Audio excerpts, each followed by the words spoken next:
Hi, I'm Ira Koser, and I started a snake breeding business. Nice. So, Ira, I'm going to preface this.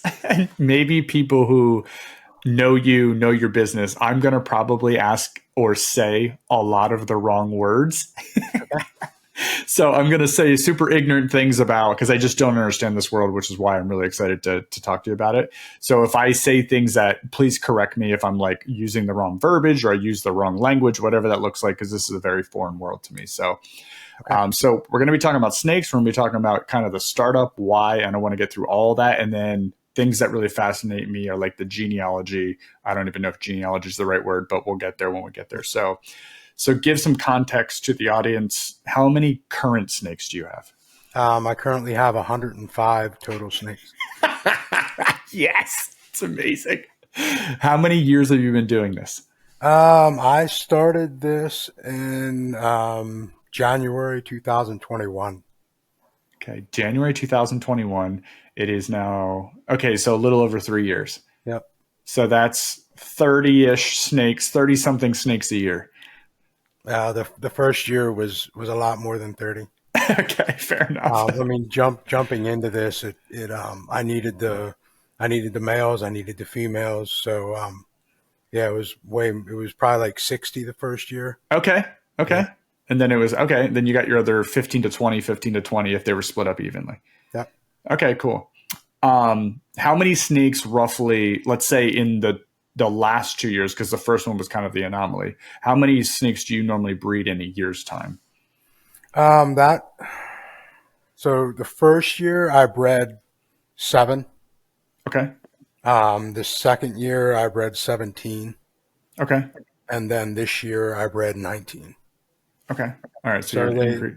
they have to be a certain size in order to breed them. And I try to buy all mine as hatchlings, Okay, so I can get to know the snake.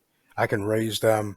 I know that their life, what they've been through, and I know they haven't been bred before. Um, I try to do that. I have bought some that were breed ready, but I try to buy them as hatchlings. So it takes like 2 years to grow one up to be big enough to breed. okay. So I'm going to ask a bunch of ignorant questions too. Yep, Hatchling, I'm assuming that's like fresh out of the egg yep, baby. Okay, yep. gotcha. There'll be plenty more dumb questions where that came That's from. fine. So this one came up recently because we had a recent conversation. Did you always love snakes? Absolutely not. Nope. So it was probably October of 2020 Hmm. where I actually touched the first snake in my entire life. I was deathly afraid of them. I was raised in a family where if you see a snake, get rid of it. Uh, Sure. my None of my family members were like snakes at all. And I mean, when I was in elementary school, the people would come in for an assembly and they would bring all these snakes and these different animals, and snakes were the only animal that I feared. Interesting. So even like other reptiles and everything you were fine with. Yeah, I could do lizards. Okay. Yeah, turtles, geckos, but snakes. I don't know. The um, everything you see in the world, snakes are bad. Like Mm. they have a negative persona. Like every movie you've ever seen them in, they play a negative role. Um, It's kind of like sharks. yeah, but now I mean, when you have people that love the animal, Yeah. they see it from a different perspective. Yeah, that's interesting. Okay, so walk me through the day that changed. I actually bought my son a leopard gecko, Okay. and it was a baby, and I wanted to go. I heard about a reptile show in York. I wanted to go to the reptile show. I wanted to see how big these leopard geckos Sure. See get. what you're getting into. Yep. So and I had a small cage, and it was really little, like it literally not on my fingers, but just like in the palm of my hand. It was from head to tail. It was so little. Um, but we went to this show, and it was cool. Like there were snakes there, and I was like, I just look at them from afar. But I was amazed at how many different colors and patterns. Like I didn't Sure. know anything about them, but I'm looking at them. They're all in glass or plastic containers. Um, and I heard somebody call my name, and I Hmm. turned around, and it was a friend of mine that I grew up with through middle school and high school. And Okay. um, that was during the we had masks on, Yeah. so it was like, oh wow, like I can't believe. So we got talking, and he's like, well, what brings you here? And we were talking, and he said, well, you should come to my house. I have a zoo. Your kids would love it. And I'm like, a zoo? And he's like, yeah, I have snakes, I have chickens, I have alligators, and uh, Yeah. like all these different animals. And so we didn't have anything else to do that day. So I was like, well, why don't we come over after the show? And he's like, cool. Well, we went to his house, and he took us into his snake room, Sure. and it's hot, it's humid, and I'm like, How big is this room, Ira? Like, is it the size of a bedroom? yeah, it was a bedroom in his house. I'd Okay. probably say like maybe 12 by 15, Okay. but it's lined every wall around, like literally when you walk in the door, there was enough room to walk into the room. And then he had all these racks and these drawers and stuff that these snakes were in. And of course, my kids were like, oh my God, this is the greatest thing ever. And I was like, I'm paranoid right now. Like, I'm sweating. yeah. So, yeah, Jeff he opens one of the bins and pulls out this little yellow and black ball python, and he hands it to my kid, or one of my kids, and they passed it around, and it came my turn, and I was like, no, I'm good. And he's like, no, I promise you he won't hurt you. Like, so I like put my hands out, and I'm like trembling in fear. Really? Yeah. And I just held him with two hands flat, and I didn't want, like, and then he started moving, and I was like, okay, okay, like take him.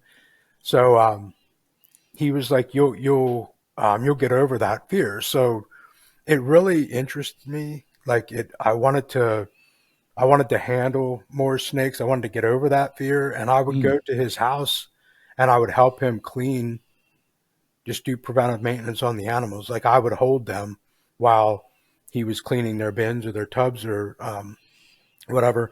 And just from just holding them, they have a natural reaction to pull their head back really fast when they're scared.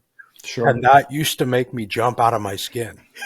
And he's like, I promise one day you'll get over that. And I was like, there's no way I'm going to ever get over that. Um, but I decided to buy one for myself. That way I could have it at my house, and hopefully get over it a little more. And I bought one, and it was all uphill from there. So, so this was a big personal goal for you from like a fear perspective. You didn't want to have that fear in your life anymore. And Right. one, your boys loved it, I'm Yeah. sure. Oh, yeah. Right. So that was the added bonus was like, okay, well then I can, I can really bond with your kids around this snake. And then the other piece of that is personal growth. That's Yeah. really interesting. Yeah. And that's Hmm. why, so when people talk to me, I talk to people, or they talk to me about snakes, it's like, if you give me time and you clear your mind of everything you know and Hmm. try to push that fear aside, I can get you to where, not where I am, but I can get you to where you could reach in, pick it up, handle it, and be okay with it. How long did that take for you, Ira, to get to a comfort zone where you were handling them daily without even thinking about it?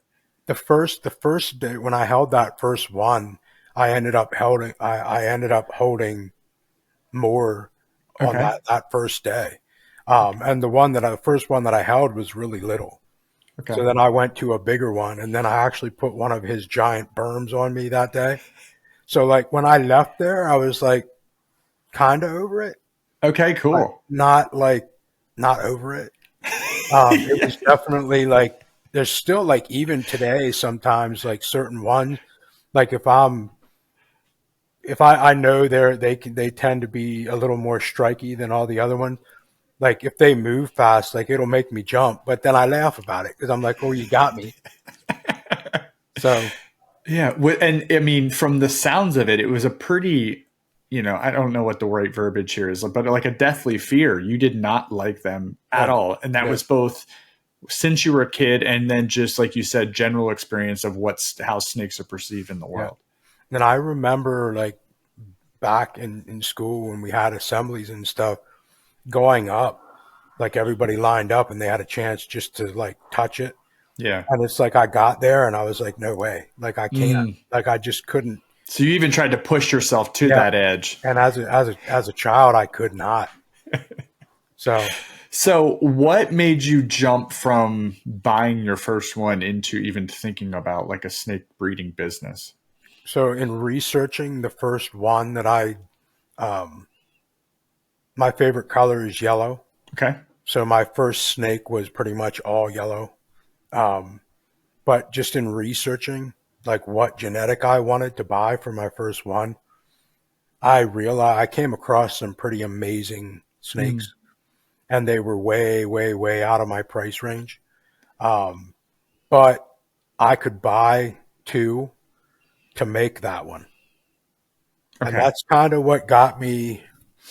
It got me to the point where it's like, okay, I started looking at ones that I can't afford and started Interesting. looking at what do I need to make that one. So I Yeah. would buy the components. I would buy the male and female that have the genetics to make that one that I like but can't afford. And now I'm gonna make it myself. So, for more context, what's the range? What kind of range are we looking at for like a starter snake to like something that's super exotic? Um, I've seen them as low as $25, Okay. and I've seen them as much as 50,000. Holy Now smokes. there's way that's ones that I've personally seen Yeah. since I got into this. But like back in the day when the first pieds came out, or the first clowns came out, the first orange dreams came out, um, And those are names of the types of snakes? they are the genetic identification. Okay. Got Yeah. you. Okay. They sold for hundreds of thousands of dollars. Wow. Now, as you know, there's one, and that one sells, and then you breed that in, and you end up creating more of them. The more people that are working with that genetic, and the more of them there are, the lower the price goes. So, like Sure. a new gene hits the market, and it's like it's the hottest gene of the year, and then you know 25, 30 people start breeding it, and now there's a lot of them on the market, so the price drops down. But then the next year, a new gene comes in, um, and we're seeing genes today that would never have existed in the wild, because what are the chances of snake A and snake B meeting in the wild and creating?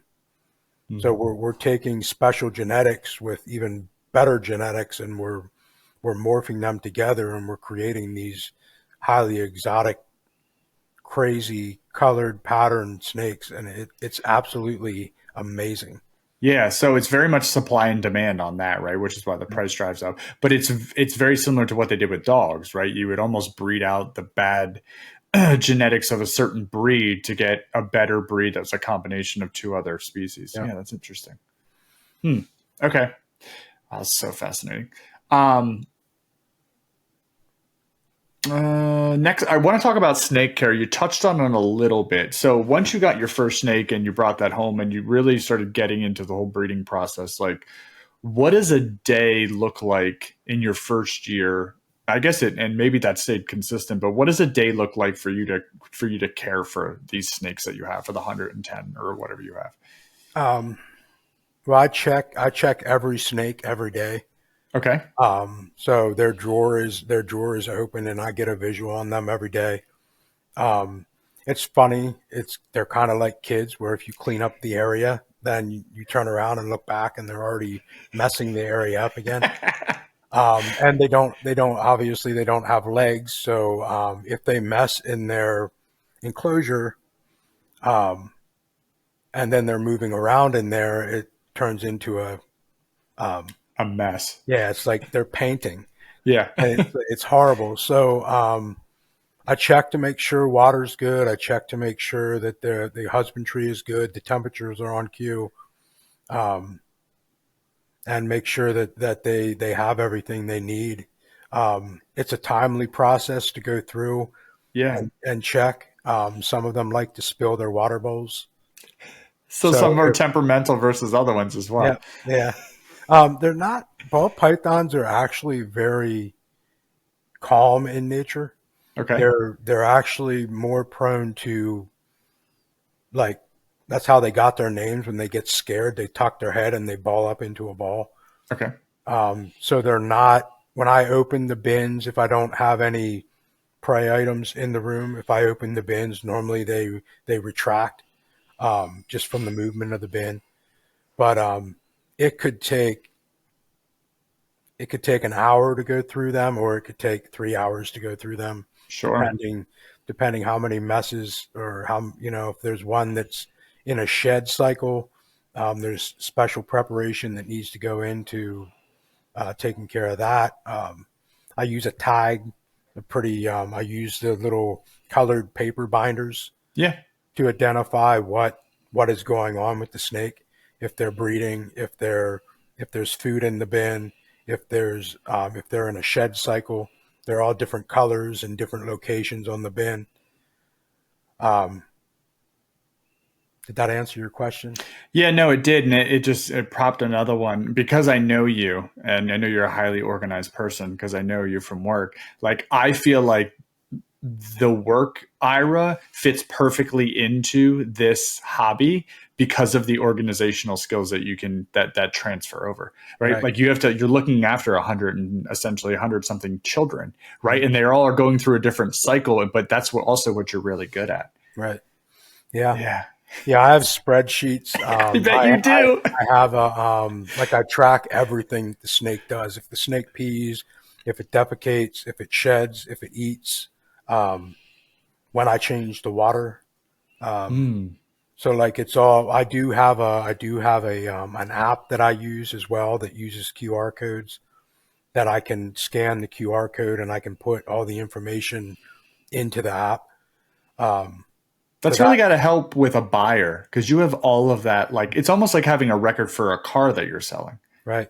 And I do birth certificates for every hatchling that I produce, or every hatchling that I sell goes along with it. It comes with a birth certificate, so the buyer knows who the mom was, who the dad was, when it was born, how much it weighed. I give them a printout of the spreadsheet showing them everything that was done to Wow. and with the snake. Because when I buy a snake, I like getting all that information. Is that where you learned it? Just from the experience of with other breeders that you really liked what they gave you? Now, some of the other breeders did similar things, but Okay. not. No, I haven't seen a breeder yet that had the information that I have. Um, as far as, like, when, everything the snake has ever done is on a piece of paper for that buyer. That's not a common thing to get. Okay. Um, some people will have that, but it's not, like, if you go to an expo, you're not getting that. Are you getting But customer feedback on that at all? oh yeah, yeah, they absolutely love it.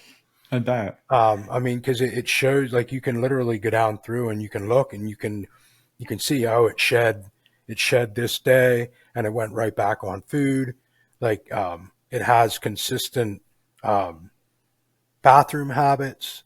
Like, Mm, it know, I want the people that buy animals from me to know that they were well cared for. sure.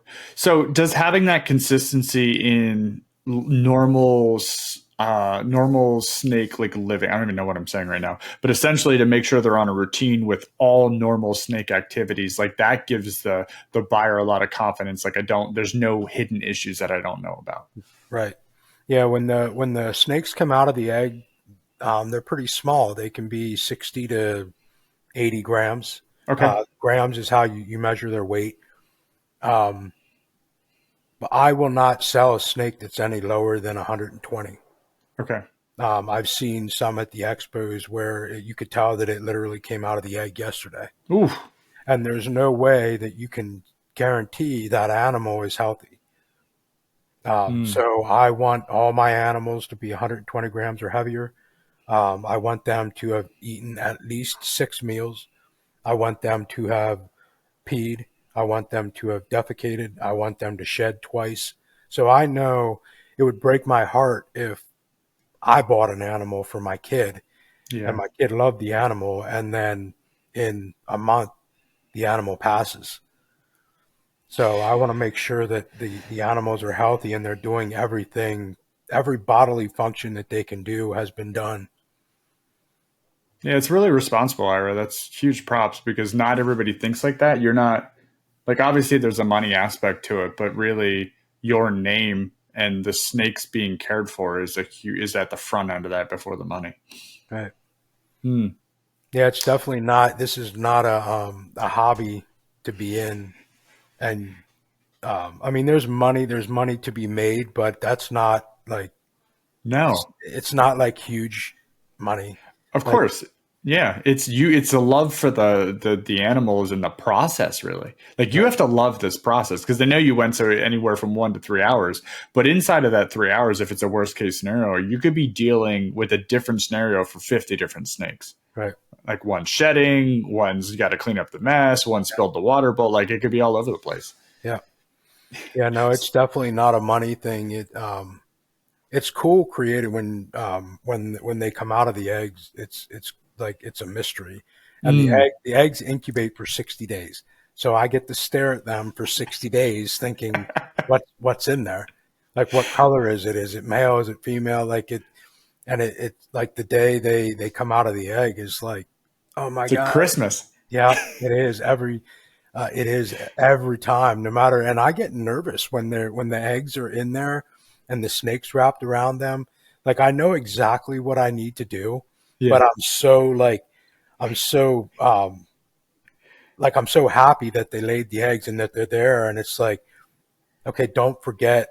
I almost need to like sometimes make myself a list of things that I need to do to these eggs before I walk away from them because I'm so like I get like almost Paranoid. yeah, I'm anxious and I'm just like get them out, make sure they're healthy, make sure they laid all their eggs, like candle the eggs, package the eggs, make sure they're everything's sealed, get them in the incubator as soon as they're laid, and it's stressful, but like after it's done, I'm like, yes, Nailed yeah. it. What is how do you house the snakes? Now you mentioned about like bins and things like that. Like what does your room look like? So I have a metal racking system. It Okay. kind of looks similar to like a dresser. Okay. Um, they are the rack itself is metal, and it has a heat strip in the Okay. back, and then the actual bin is made of gray or semi clear plastic. Okay. Um, but when the plastic above them has ventilation holes to allow fresh air to come in. Um, I prefer them to be in racks. I know a lot of people don't like racks because you can't see the snake. Like when you walk in my room, it's just a bunch of drawers. Yeah. Um, so the snake also can't see out. But when you have them in an aquarium, a glass aquarium, they tend to not eat as well. Okay. It's harder to keep the humidity where you need it. It's hard to keep the heat consistent because the glass allows the Sure. heat to escape. With the plastic bins, it holds the humidity in better. Um, but yeah, it's there. All of my snakes are in rack systems except for the I have berms as well. And they're too big to be in a rack system. They're in a PVC glass front enclosure. Okay. So all sides of the enclosure are black. They can't see through it. The only thing that's see through is the glass in the front. What's the temperature in this room? I keep my room between 74 and 78 degrees all year Okay. round. Hmm. And So what is like I'm assuming you have playtime with these snakes as yeah. well. Like what does that look like? Well, I have chairs down there, and we'll go down, get one of the snakes out, put it on my neck, let it crawl around, stretch out. This time of year is tough because of with breeding. Yeah. I can't really handle the female. You can, but it could be deadly to the eggs. Okay. So they don't get handled much. When it's nice out, I take them outside and put them in the grass. Let Oh, them, it's amazing. yeah, like this past weekend, it was pretty nice, and I put a fresh mowed the grass, and I took my big female berm out and let her. As I was walking out the door, I said, "I'm taking her out to stretch her legs." That's awesome. Yeah, my neighbor next door, he was mowing his grass, and he like looked over and like he went to the other side of the house. Give you a little side eye. Give Yeah. you some space. Mhm. That's awesome. Anything inside of snake care that I didn't cover or that you think would be beneficial for people to know or understand? That's honestly the hardest thing about keeping a snake Mm, is the husbandry, keeping the humidity where it needs to be and keeping the heat consistent. Um, that is the hardest thing. I have an infrared temperature gun that I scan all the hot spots. But now I keep my entire room climate controlled. And then they also have heat sources that they lay on. yeah. That is the most important and the hardest thing to regulate. I Are you worried about what about like a power outage or anything like that? I have a generator. Okay. It's So you not got like an backup for automatic. backup. Yeah. Yeah, it's not an automatic generator that hooks up to the house, like that's hooked up to the house. But I have a generator that if I were to ever lose power, if I lose power for a little bit, they're going to be okay. Yeah. But the incubator cannot come off point. So if I have my electric company, I have it set up with my phone that if there's a power outage, I get a notification. If the power goes out in the summertime when it's warmer, Yeah. generally I'm not concerned. But in the wintertime, I have a generator that I'll run extension cords in off the generator and plug all the racks in. So you don't get away from home very much in the winter because you're worried about your babies. I wouldn't say I'm grateful that I'm able to work from home Yeah, most sure. weekends. So if anything were to happen, I'm here. Yeah. But I'm a homebody. I don't really leave home. Dude, yeah. I I don't hear I you. don't really travel too much. So, um, but if I had to go somewhere, there would be I definitely have to have somebody watch the house. Yeah, sure. That makes sense. Um, so I want to talk a little about like snake species, and like what's interesting about them, what you're trying to achieve. You touched on a little bit at the beginning, but like that whole world, and you're trying to create the one of something. Like, how does that whole thing work? Like, I know you said there's a website you can look up like what does what, which equals. It's almost like a bunch of equations to me. Yeah. Um, I have projects that I'm working on, just shooting for different animals. Um, I'll normally I have a list of what the female genetics are. I have a list of what the male genetics are, and I'll go onto the genetic wizard and I'll plug the males and females in, and then I'll scroll down through the pictures, and if I like, I'm a very visual person, so if I'm like, Sure. wow, that's really cool, then I'm going to put that pairing together. Mm, Um, certain snakes sell pretty quick. Like they have a genetic called the banana. It's a very, very inexpensive genetic. Um, but they catch people's eyes and they sure. sell really quick. So I try to do some pairings that I know I'm going to create some higher end stuff. I try to do some pairings that I'm going to produce some mid level, and then I try to do some pairings where there's some lower end, Yeah. because not everybody can drop $500 or $600 for a snake. Like Yeah. they want a pet to have in a cage in their living room to look at when they come home, and um, even $200 sometimes is too much for people to spend. But um, I like the exanthics, so um, they tend to be black and silver. When they're babies, they're incredibly like the silver on them is very bright, and the black is really like jet black. As Mm, they get older, they kind of dull out. Um, but I have probably 7 different projects going right now with Xanthics where um, that's honestly one of the first genetics that I saw that I wanted to get, but I couldn't afford. They're called lightning pieds. So okay. it's an Xanthic. um, basically an exanthic looking head on the snake, and then the rest of the snake is pure hyper white. Wow. Okay. Holy So crap. yeah, I saw a picture of one and I was like, oh my God, I need to get one of those. And I saw the price and I was like, yeah, no. Nope. But I ended up buying a male that has the genetics to make them, and I bought a female that has the genetics to make them and put them together. Last year I didn't hit them, um, but I produced some pretty cool, just straight exanthics, but I didn't hit the exanthic pied. So, but I'm working exanthic pinstripe, I'm working exanthic clown, I'm working exanthic pied. What's an exanthic clown? That sounds terrifying. So they're actually amazing.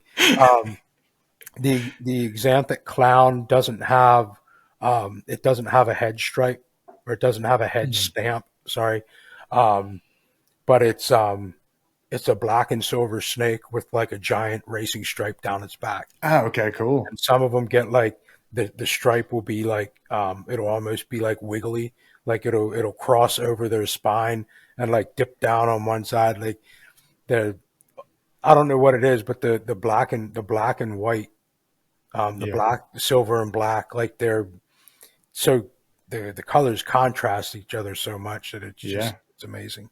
Yeah. I'm sure it Um, pops. That's I just cool. I just acquired one this past weekend that is an exanthic. She is a het exanthic het desert ghost. It's heterozygous. Mm. Certain genetics, you need two copies of that gene in order to produce a visual. So she's a het exanthic and she's a het desert ghost, and the exanthic desert ghost is a black and white snake, but there are Wow. lines, lines and patterns all down it, but it's black and white. And I don't know, it's they have all these fancy colors, and I'm very content with just the plain, but like the white on them is just so brilliant white, and the black is just jet black. It's like that contrast when you look at it, it's just the wow factor. Now, is this all? Do most of these snakes all? Are they all like pythons? Are they all stay in one family or species, or can do they kind of go all over the place? So I work with three different species. I have the ball python, I have Burmese python, and then I have the Mexican black king snake. Mm. But all of the black snake, or all the I'm sorry, all the ball pythons are in the same category. Okay. Um, I'm not really good with the technical name. Like Regis, I think is the ball pythons, but I work with three different species. Okay. Ball pythons and Burmese pythons, they're both pythons, but they're different families within the species. Mm. Yeah, it's really interesting. It's really interesting. That whole website looking up things to make, and what's really interesting to me is that you go by colors. You find something you like and you go, I want to go figure out how to make that, because I think one, that's really interesting to you, and two, it probably would sell really well because those contrasting colors got to pop so much at a show. Yeah, Hmm. and I've had numerous. Like I'm not a huge ball python breeder. There's people out there that breed um, hundreds of thousands of snakes. Yeah. Like their facilities are huge. Um, I'm not I'm not there yet. I'm not there. I'll never be there, but I'm not there. Um, the Yeah, it's amazing.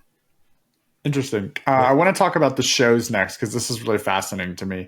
Can you walk me through like your the first day of your show? Like, what does that look like? Setting up the booth. How do you transport the snakes? Like, what does all that look like? So I have display cases that I purchased from a company that have heat built into them. Awesome. Okay. Cool. Every snake gets its own compartment. It has a it's under a lock. So I put the snake in. I put the cage card in the back of the display. Um, it gets locked. I load it up. The whole display case kind of folds on itself, Okay. and it has a lid in the front. Um, but I'll plug the display cases in the night before in the snake room. bring them up to temperature. I load the snake load the snakes in the morning before the show. Um, I put them in the car, plug them in the car to Oh, great. drive to the show. When I get to the show, put the tablecloth on the table, put the displays up. The displays open. They have lights built into them. Sick, They're dude. all telescoping. Um, Turn the lights on, plug the heat in, and I'm ready to roll. Yeah, so even like I'm sure like their RGBs or whatever's behind me, so it lights up the snakes. It looks amazing, and people are like, "What's going on over here?" Right. When I researched that a lot, like I went to the expos and the venues as a consumer. Yeah. Went to thousands of different, or not different shows, but went to thousands of shows before I actually vended one for Mm. myself. And I didn't like certain things. Like some guys will sell them literally in deli cups. They look like the deli cups that you would get at the store. Um, but they have the different size deli cups. I'm not a big fan of that because I know they're not on heat. Mm. Um, so I researched it a lot, and I found these display cases that had everything built into everything the snake needs is in that setup, and they're amazing looking. I've had a lot of different people come up to me and say how nice, even though my display is pretty small Yeah. compared to most, like they come up and they're like, wow, like your presentation is amazing. Like your Well, snakes look great. I'm sure they weren't cheap, right? But you're going for not only care but also presentation with the cases, and also probably make sure life really easy to transport them Yeah. safely. When I a lot of the guys like they'll have a plastic display case, and then they have lights that they have to clamp to the tables. They have heat tape that they have to Yeah. string out, and like I paid a lot for my display cases, but everything is in one. It's Like self-contained. Yeah. yeah, I can set the snakes up from the time I get out of the truck to the time they're on the display with the lights on, 5 minutes. That's Like amazing. it's so fast. Like it's two snaps and everything just comes apart and Well, and that probably makes you going to shows really easy for you to decide because you'll do more shows because it's not such a hassle. right.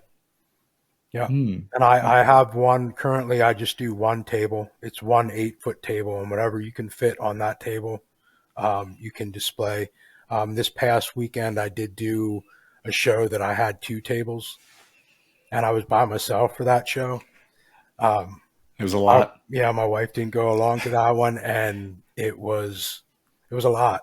I Like bet. getting everything in, setting everything up, and but there's guys at the show that have 7 tables. Wow. So yeah, it is a lot of work. I'm not going to lie, but it's rewarding. When um, I had two kids at the past show, I had two kids come up to my table. They had never held a snake before, Yeah. and I let these kids hold They one of were them. they were 38-year-old Ira. Yeah, and like just seeing the look on their face, seeing their fear but excitement at the same time Yeah.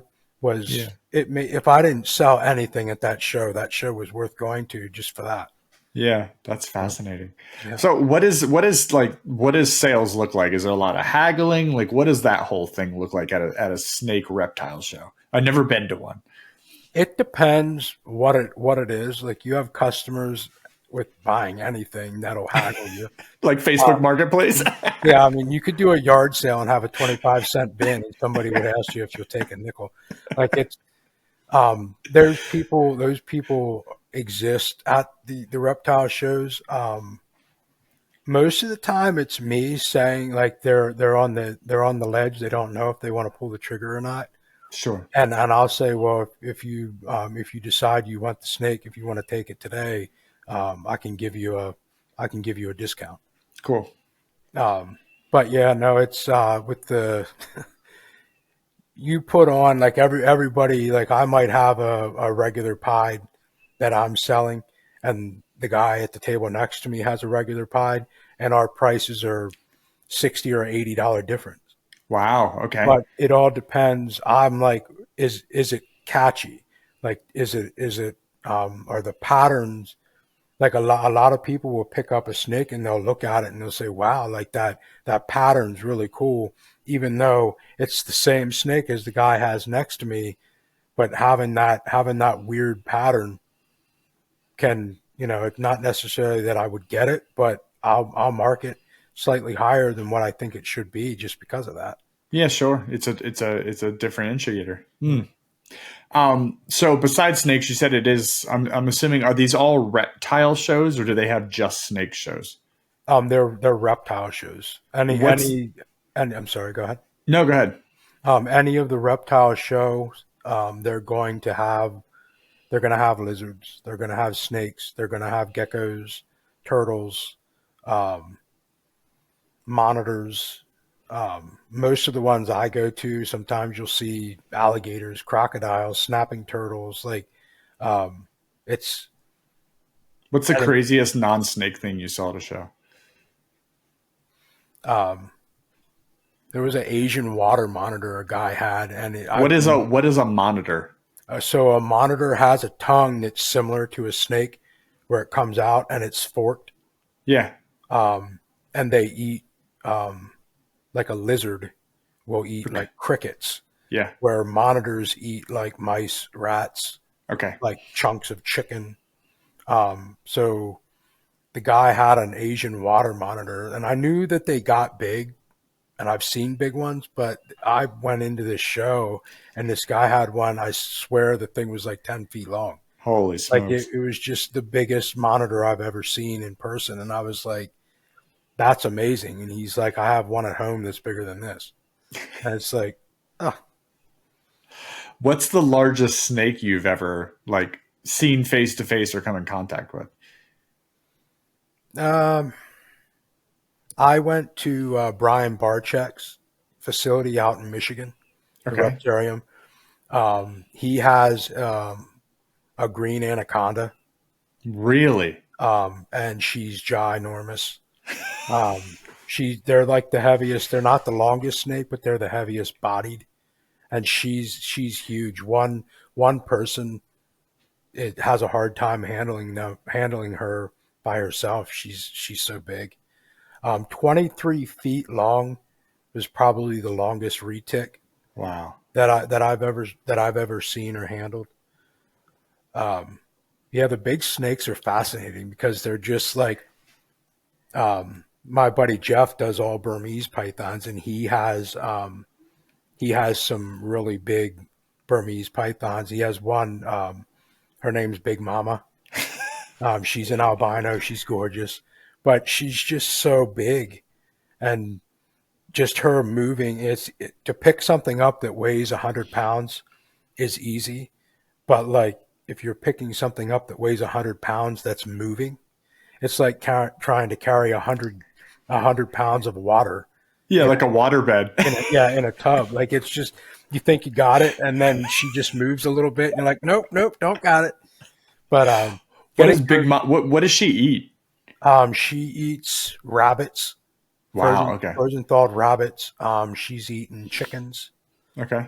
Um, yeah, I mean the bigger the snake, the bigger the prey. What's like what's your we didn't cover that in care, but like what is your food? What's your food and food bill look like? Like what is that to take care of over 100 snakes? Um, I breed my own rats. Okay. So I have males and females. I feed every Sunday. Um, I have a spreadsheet for um, who eats what size, by their Wow. weight. So Yeah. I'll go to the freezer. Some of mine eat frozen thawed, some of them eat live. But I will go to the freezer and I'll pull the frozen stuff, and I feed frozen first. And then once the ones that eat frozen, once the rodent is in there with them, then I'll go into the rat shed, and I'll pull That's so live crazy. rats, put them in a bin, bring them down, and um, the live ones, I just open the bin, toss them in, and they do the work. Yeah. Wow, that's But so yeah, crazy. Sunday from the time I start, I check everybody to make sure nobody's in shed, because if they're in Okay. shed, they won't eat. So I'll go through Sunday morning and check everybody, and I start thawing rodents right away in the morning. Normally by 11 or 12, I start feeding, and I'm normally done, completely done feeding. Everybody's checked by like 5. Dude, I thought Um, I had a weird Sunday morning routine. Yours puts mine to shame. I'm not in there the whole time, but like, that's when I try to start feeding at noon.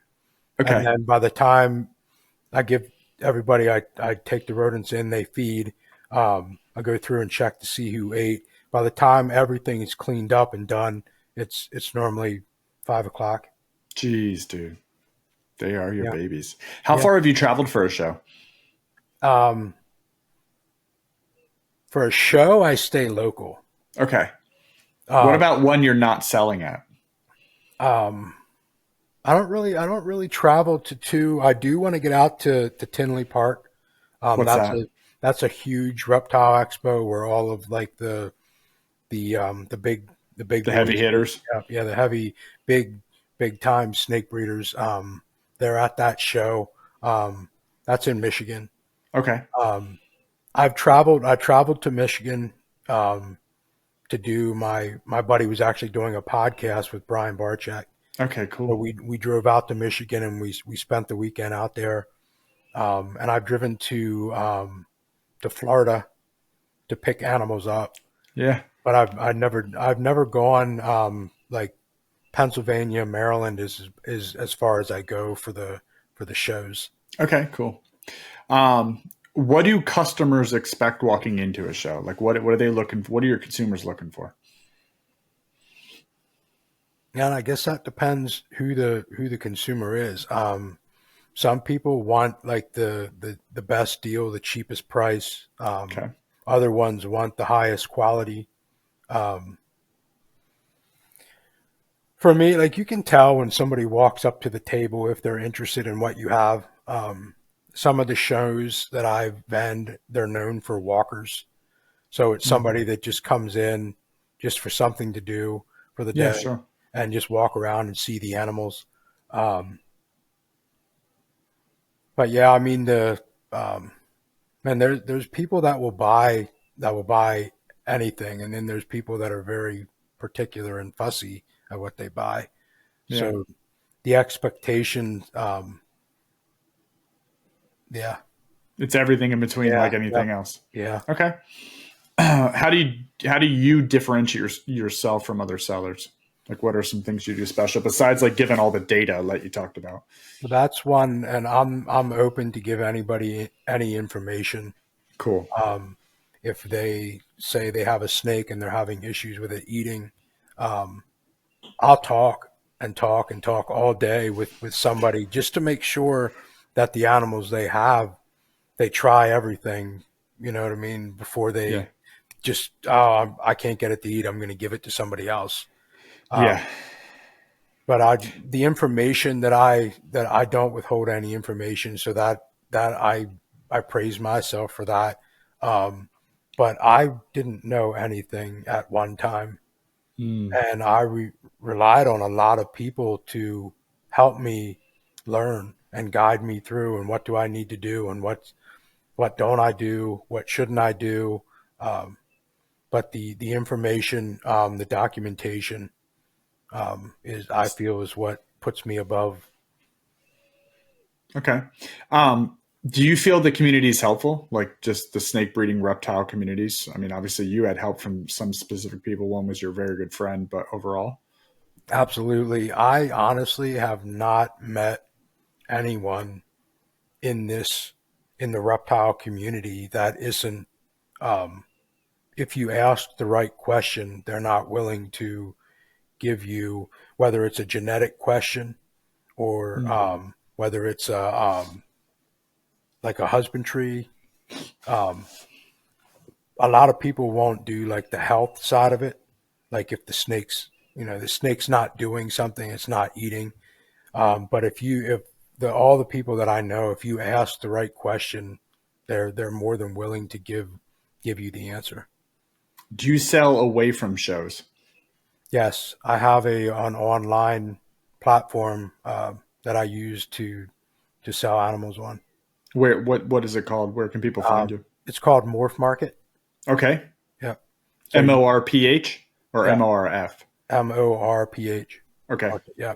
If you go onto the Morph Market, you can do a search in your area Okay. for, and a lot of people would probably, um, there's a lot more reptile breeders than you know. Oh yeah, it's like a secret society you guys are in.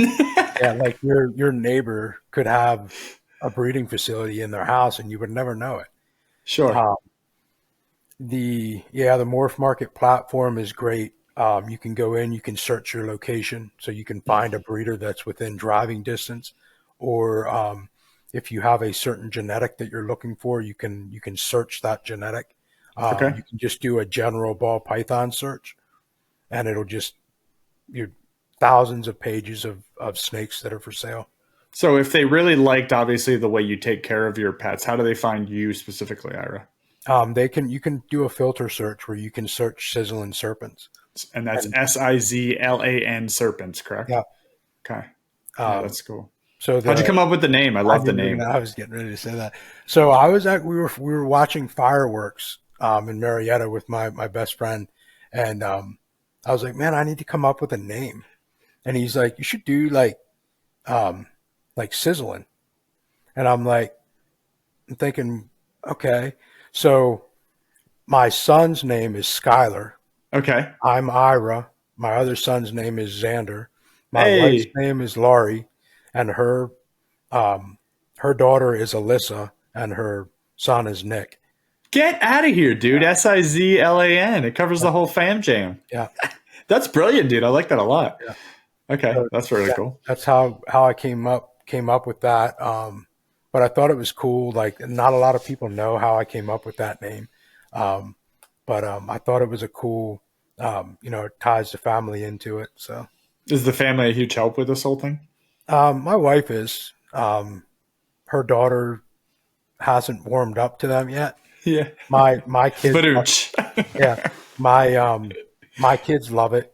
Um, my youngest son will go down and just start opening bins and pulling snakes out, and I'm like, I have to actually stop him sometime. I'm like, no, you can't hold that one. Like, Yeah. um, but yeah, the kids love it. They actually have two. They each have one. So there's Mm, two snakes downstairs that are their snakes.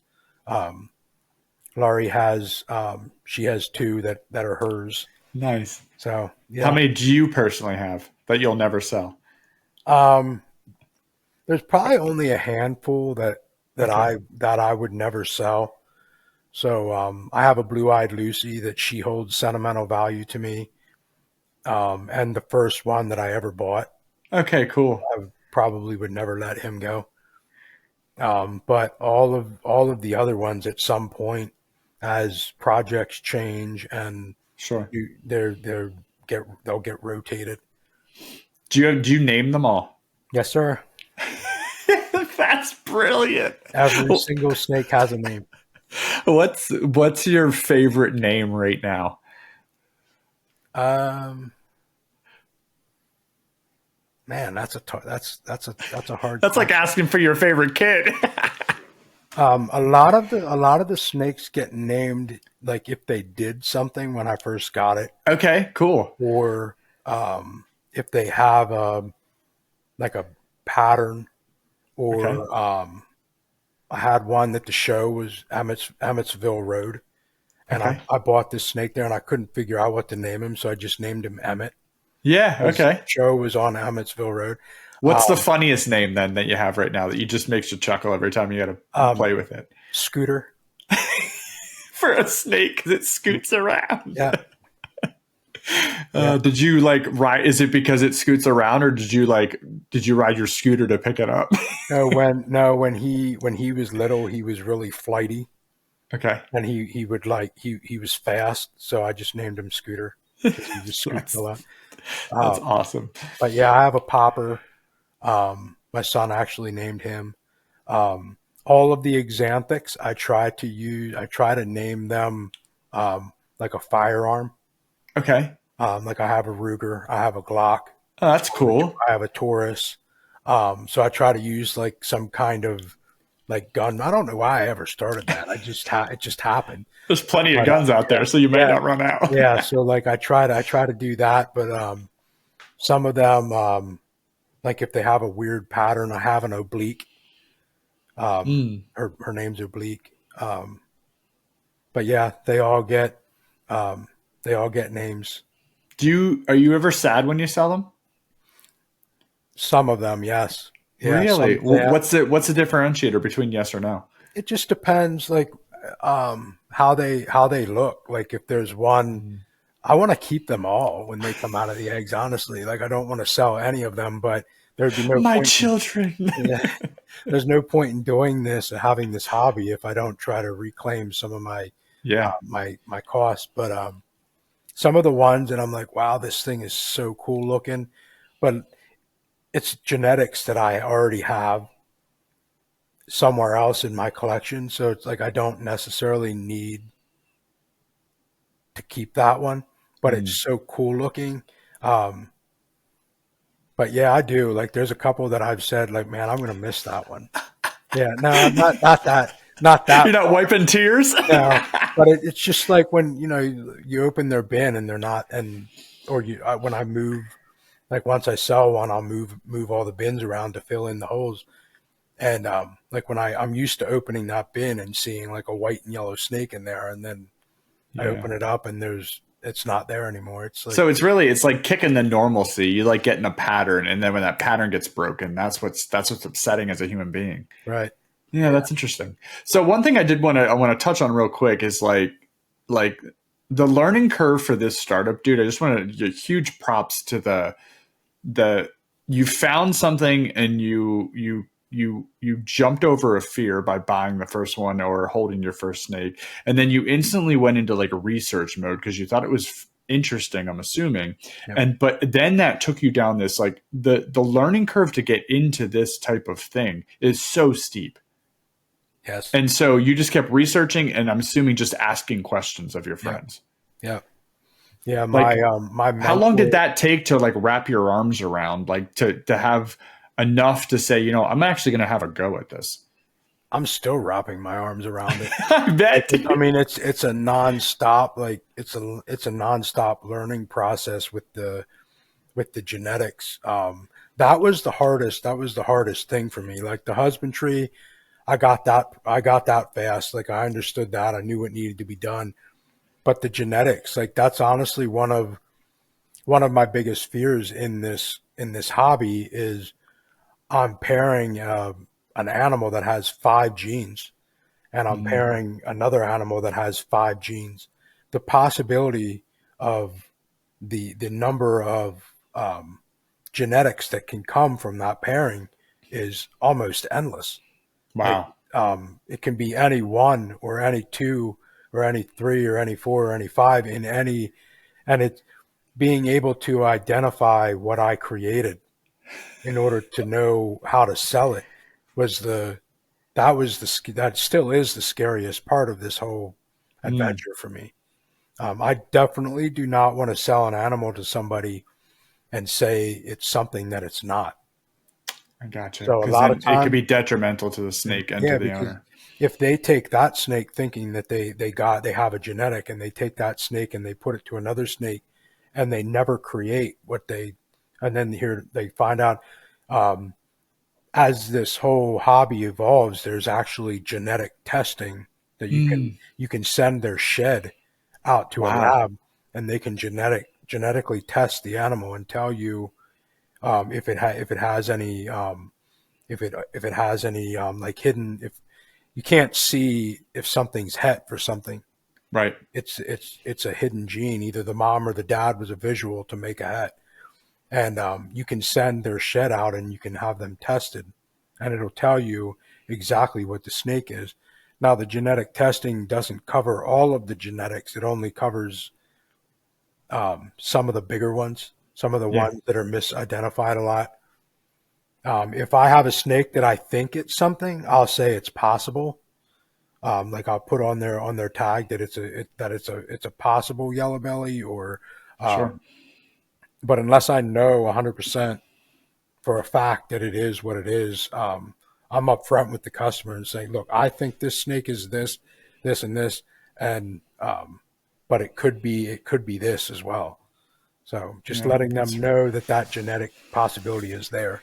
yeah, man. Your care for not only the customer, the snakes, but just making sure that you don't screw someone else up is really admirable, especially because you're newer to it and you're just trying to make sure that you're doing the best you can. So, Yeah. huge props. That's amazing.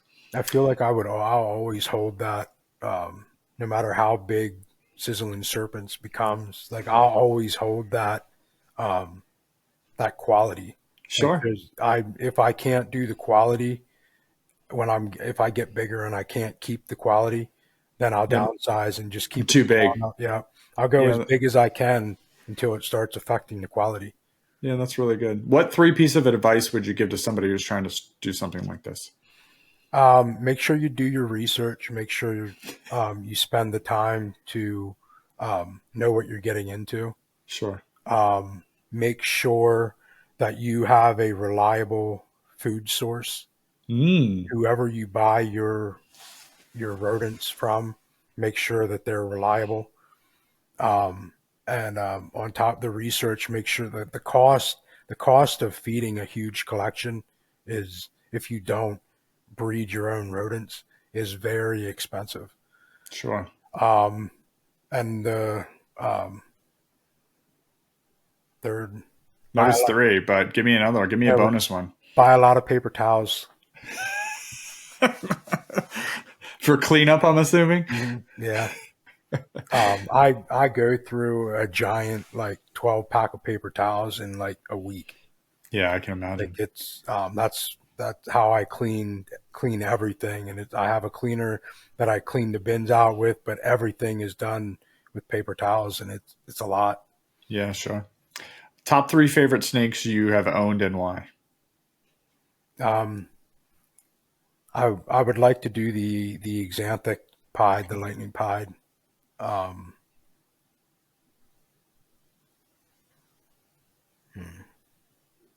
my all time favorite that I own is my blue eyed Lucy. Yeah. She's all white with blue eyes. Um, I don't know the third one. I would like to get a retic someday, but Okay. they just get so big. Okay. Um, but yeah, What is a retic? it's a reticulated python, so Okay. they are the largest. They are the longest snake in the world. How big do they get? Mm.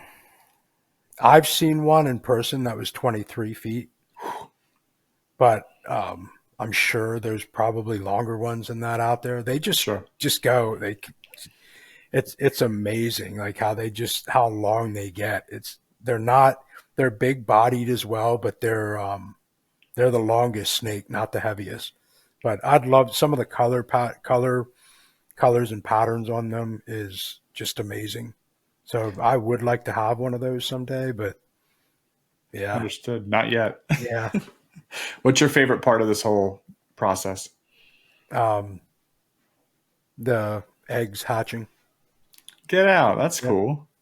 Yep. Yeah. You Okay. That work makes all sense. year long. You breed for your the the breeding months. You breed, and that's the payday. That's the Christmas day. That's the most exciting when I know that it's time, or one pips, or if one of the snakes pop through the egg, then I will physically cut open the rest of them to make sure Gotcha. that they can get out of the egg, and that is the most exciting part. When turn the light on in the incubator and there's little heads sticking out of all the eggs, is it's awesome. What's your success rate with that? Um, the first year I didn't lose any. Hmm. The second year I lost my first clutch, Okay. and that was I thought I had 30 more days Hmm. till the eggs were going to be laid, and I was off on the shedding, uh, Sure. and she laid her eggs 30 days earlier than I thought she was going to, and I hadn't turned my incubator on yet. Hmm. And when the incubator first turns on, it heats up above a safe. level until everything gets warm, and then it levels out. And I had incubator errors on the first clutch, so I lost 5 eggs my first Mm. clutch. Which Um, is probably why you're super, super specific about the incubator now. yeah, I turned that incubator on like halfway through the pairing this year. Just I was like, I don't care if it's running for 2 months. Like Yeah. that incubator needs to be on, spot on, and I cannot make that mistake again. Yeah, sure. Um, I have a fairly like you always have like you might have an egg that goes bad during Yeah. incubation, whether it's bacteria gets to it, but those eggs sit in a box that is 100% humidity for 60 days. And Yeah. that is like the perfect situation for Sure. germs. So I make sure that I clean like Clorox and water. I clean all the bins after the eggs are like after the eggs come out of the egg box. They're cleaned with Clorox and water, and then before the start of the season, I'll go and Mm. I'll clean them the second time to make sure I can eliminate as much bacteria in that box as I can. But with the media and hand sanitizer before I touch the eggs, like I do my best to make sure that I'm as close to a 100% success rate. But you Cool. always have an egg that No, just nature's nature a bit there too, right? yeah. What's your least favorite part of the whole process? When I lost that clutch or having a snake that is like it comes out of the egg with genetic deformities, Mm. um, that's sad. Um, the clutch that I lost, they all came out of the egg. They were alive, but they all had severe deformities that they would never survive. Yeah. Um, that's the that's probably the hardest thing, where Yeah, they sure. have to be euthanized. Um, you know, I love all living and I love all animals. Like I know you do. Yeah. always loved dogs and you know, whenever you have an animal that needs to be put down, is it's hard. Yeah, it is hard. So What's your best story from this whole startup journey? What comes to your mind when I say that? um, it's a story I hear quite often. When I bought my first snake, I was like, I'm just gonna get one, maybe two. And now my best friend Jeff tells that story all the time, where he's like, "Yeah, when he got into this, he just bought one, and he was like, yeah, one, maybe two, and then he's going to be done." And now look at him. That's a really great story. Yeah, I feel like that's with a lot of things though, because you were dipping your toe in. You didn't even know what you didn't know, right? You were just ignorant right. to the whole thing. You Yeah, just enjoyed the first interaction. That's really cool. yeah. So once again, Sizzlin, Sizlan Serpents. If you loved Ira's story, anything else I missed, or anything that you think the audience should know about your whole journey, or snake breeding in general, or snakes in general? Yeah. Uh, The biggest thing for in this in this community since I've joined it, people either love snakes or they hate them. mm, You don't see too many people that are in the middle of the road, like they're either far one side or the other. Um, I would say if you have a fear of snakes, ball pythons are definitely a good one to okay. handle for your first one because they are more afraid of you than you are of them. I can guarantee you. Um, but open your mind and like those fears can be pushed aside. You just have to have good experiences with it. You know, that's really interesting because I know you quite well. That like you're not just saying that to say it, because you are a pretty strict person in your day to day, right? So and I know that because I've worked with you now for 6 years. And so like you have process, you have procedures, and you stick to those. So for you to go and say like you have to open up your mind and think differently about something, that took a lot for you to get to that point, just because I know who you are. Right. So, like, you went through that adventure yourself, and you had to push your own self out of your comfort zone. Yeah. That's why I tell people all the time, like if you open your mind up and you put all the media of snakes to the side, not every snake wants to bite your face.